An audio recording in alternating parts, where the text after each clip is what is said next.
수리아의 아들 요압이 왕의 마음이 압살롬에게로 향하는 줄 알고 드고아에 사람을 보내 거기서 지혜로운 여인 하나를 데려다가 그에게 이르되 청하건대 너는 상주가 된 것처럼 상복을 입고 기름을 바르지 말고 죽은 사람을 위하여 오래 슬퍼하는 여인같이 하고 왕께 들어가서 그에게 이러이러하게 말하고 요압이 그의 입에 할 말을 넣어주니라.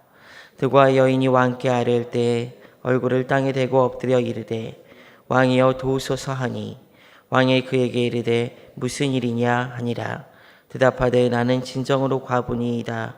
남편은 죽고 이 여종에게 아들 둘이 있더니 그들이 들에서 싸우나 그들을 말리는 사람이 아무도 없으므로 한 아이가 다른 아이를 쳐 죽인지라. 온 족속이 일어나서 당신의 여종 나를 핍박하여 말하기를 그의 동생을 쳐 죽인 자를 내놓으라. 우리가 그의 동생 죽인 죄를 갚아 그를 죽여 상속자 될 것까지 끊겠노라 하오니 그러한즉 그들이 내게 남아있는 숯불을 꺼서 내 남편의 이름과 씨를 세상에 남겨두지 아니하겠나이다 하니 왕이 여인에게 이르되 내 집으로 가라.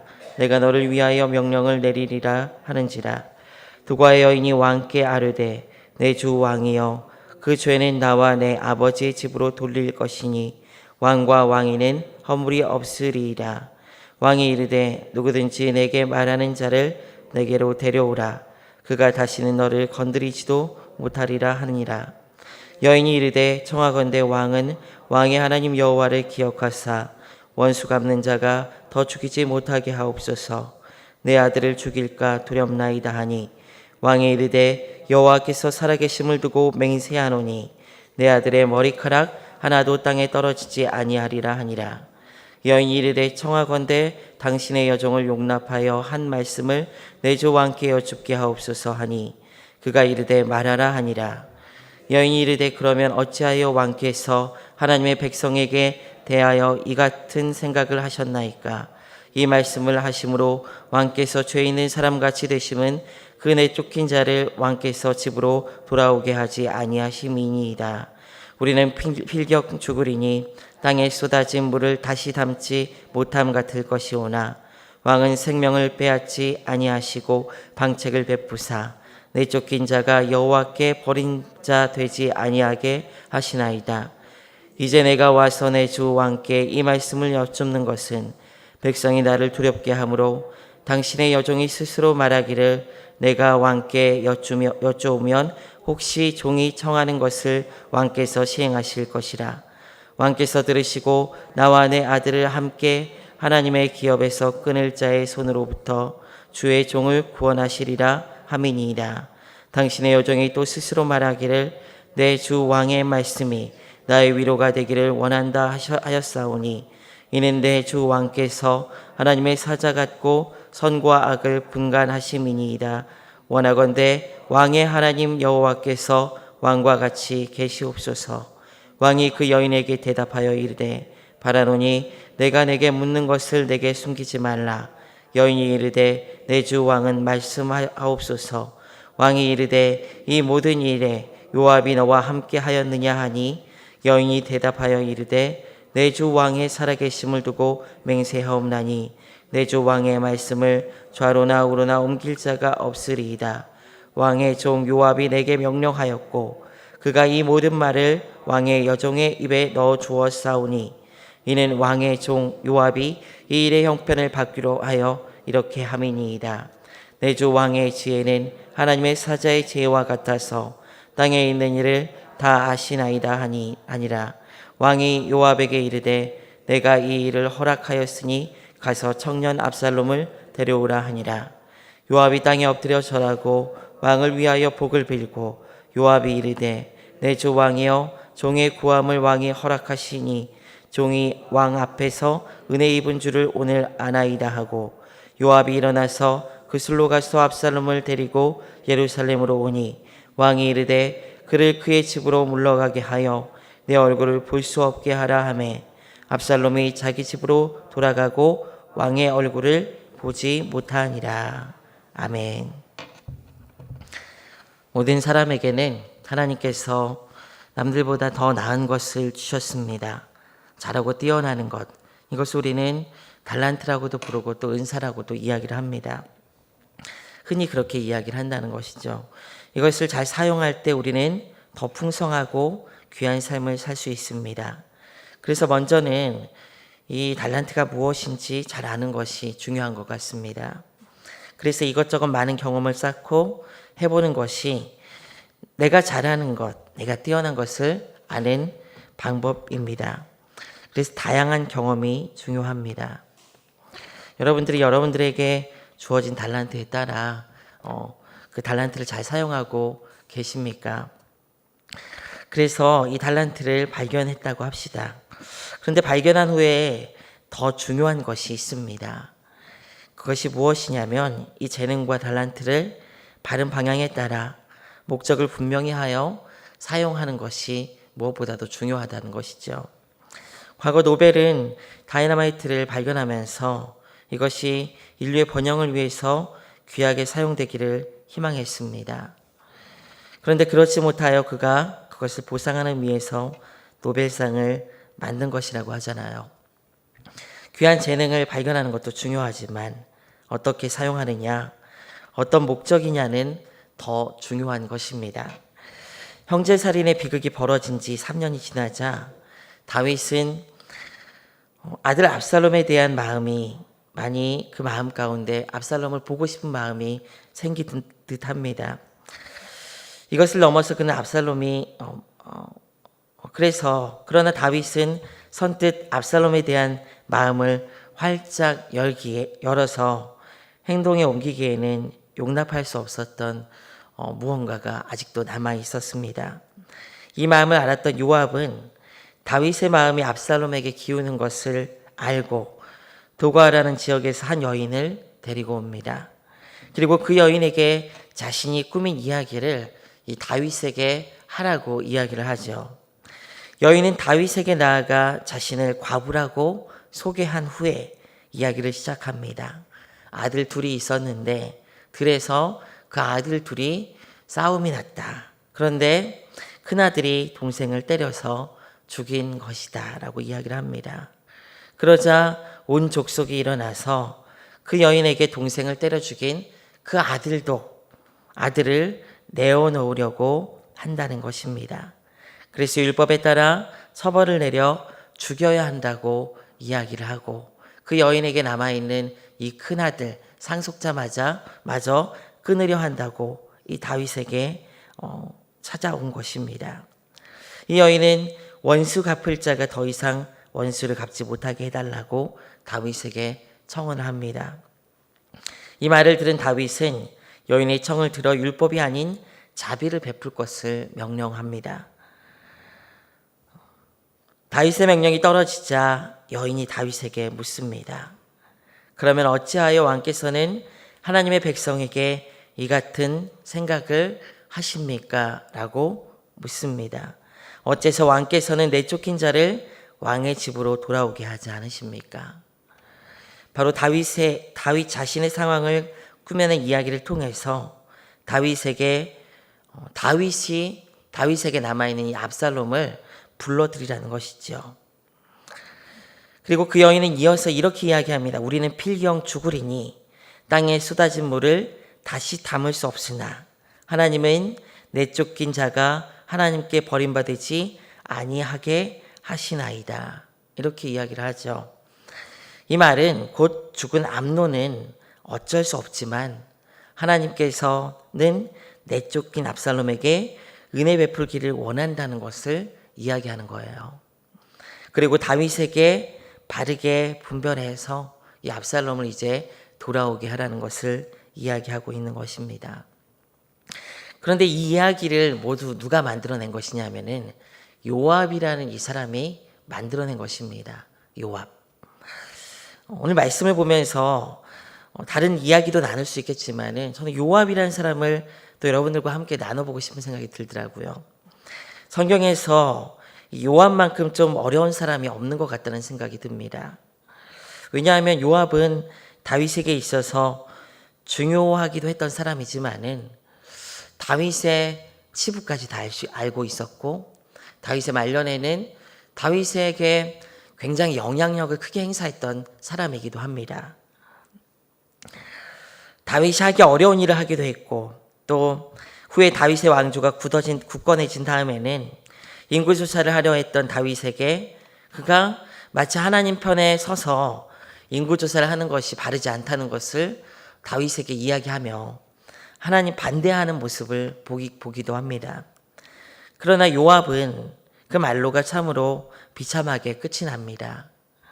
솔로몬에 의해서 죽임을 당하고 다윗에게도 인정받지 못하고 마지막에 솔로몬에게 유언할 때 알 수 있듯이 의로운 사람들의 피를 굉장히 많이 흘린 그 대가를 치르게 하라라고 다윗이 이야기를 합니다. 오늘 말씀에서 요압은 어떻게 그려집니까? 아들을 용서해야 하느냐, 혹은 죄에 대해 책임을 물어야 하느냐 갈등하는 가운데 있는 이 다윗에게 요압은 압살롬에 대한 사면을 이 이야기를 통해서 청원하고 있는 것이죠. 19절에서 보게 되면은, 오늘 말씀 19절에서 보게 되면은 다윗이 대번에 이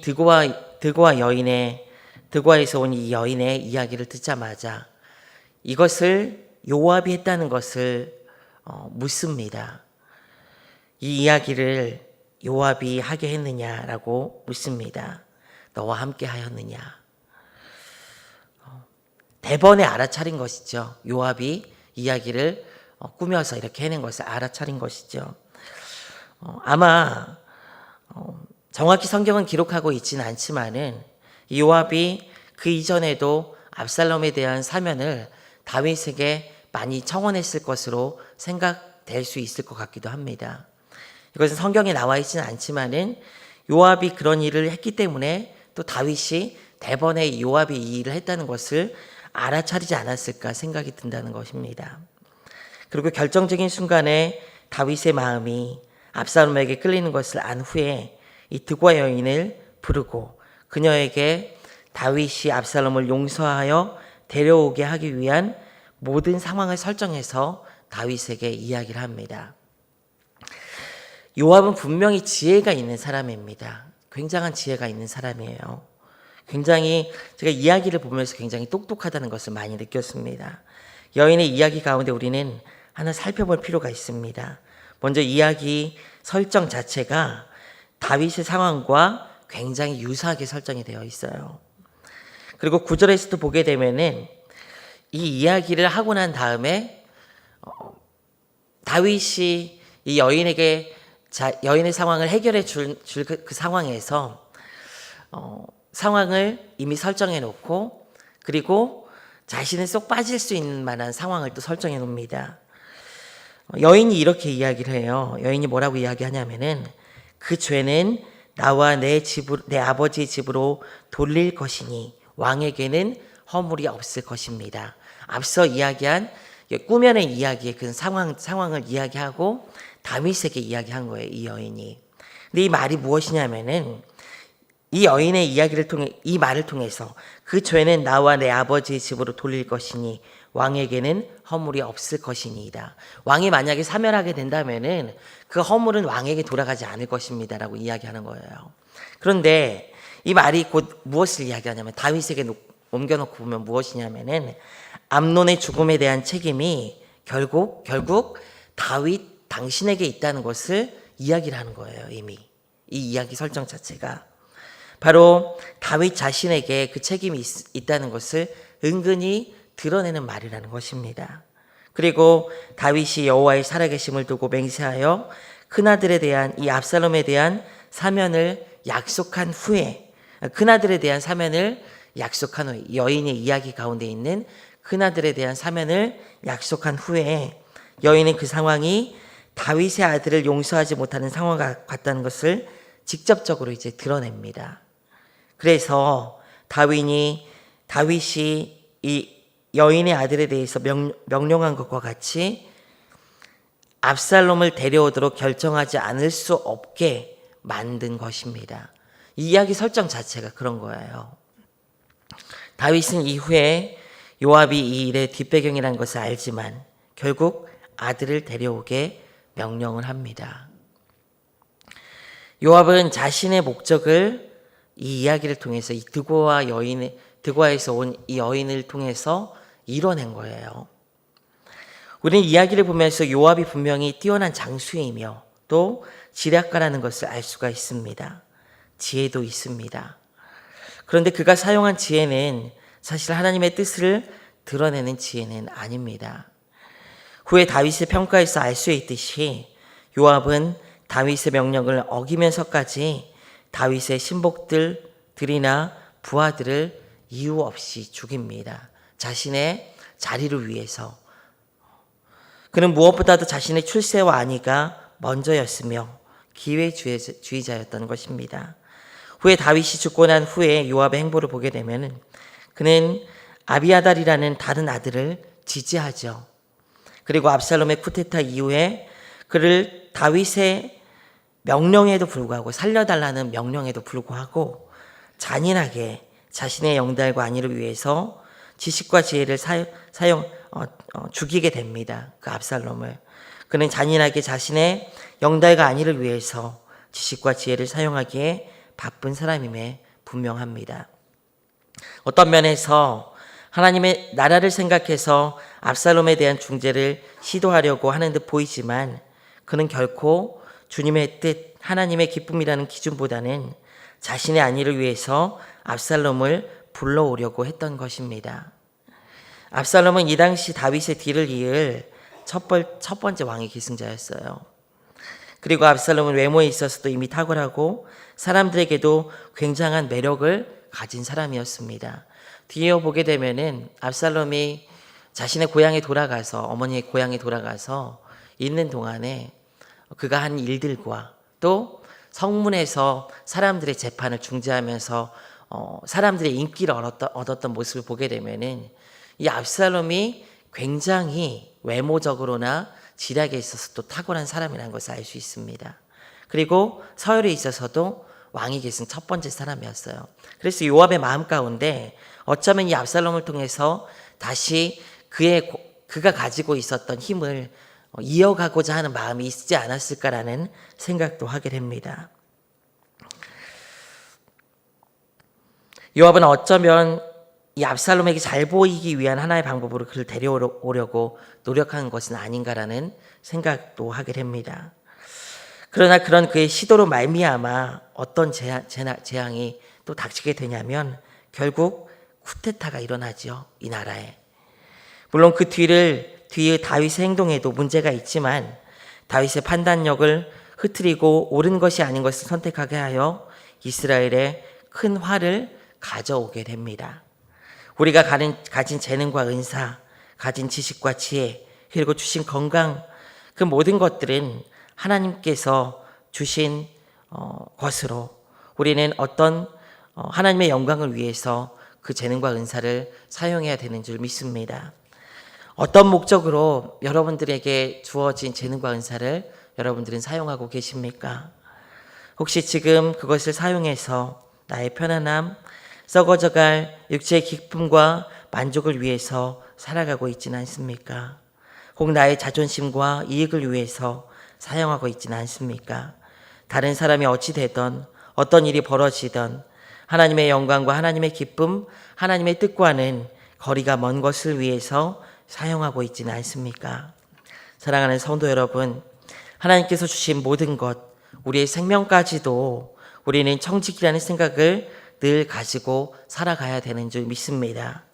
거저 주신 것이기에 주님께서 달라실 때, 주님께서 원하시는 일이 있을 때에 모든 것을 던질 각오를 하는 것이 마땅히 그리스도의 은혜를 아는 이 땅에서 살아가는 그리스도인의 삶의 자세이며 모습인 줄 믿습니다. 그것이 은혜를 아는 자들의 바람직한 삶의 마음의 자세이며 모습이라는 것을 기억하시고 여러분들에게 주어진 재능과 달란트, 은사들, 재물과 심지어 물질과 시간까지도 하나님의 영광을 위해서 귀하게 사용하실 수 있는 귀한 영혼들 되시기를 주님의 이름으로 부탁드립니다. 우리 다 같이 기도하도록 하겠습니다. 하나님 감사합니다. 요압이라는 사람이 굉장히 유능하고 똑똑하고 똑똑한 사람이지만은 그의 재능과 그가 가진 장점들을 그는 자신의 욕망과 자신의 육체적인 삶을 위해서 사용한 사람이라는 것을 말씀하셨습니다. 오늘 다윗의 이야기를 보며 우리의 삶을 돌아봅니다. 주님께서 우리에게 주신 귀한 달란트와 은사들이 무엇인지 분별하여 알게 하시고 또 우리에게 주어진 그 모든 것들을 하나님의 영광을 위해서 아름답게 올려드릴 수 있는 복된 인생들이 될 수 있도록 축복하시고 마음의 결단이 있게 하시며 믿음의 풍성한 삶을 살아갈 수 있도록 함께하여 주시옵소서. 감사드리며 예수 그리스도의 이름으로 기도드립니다. 아멘.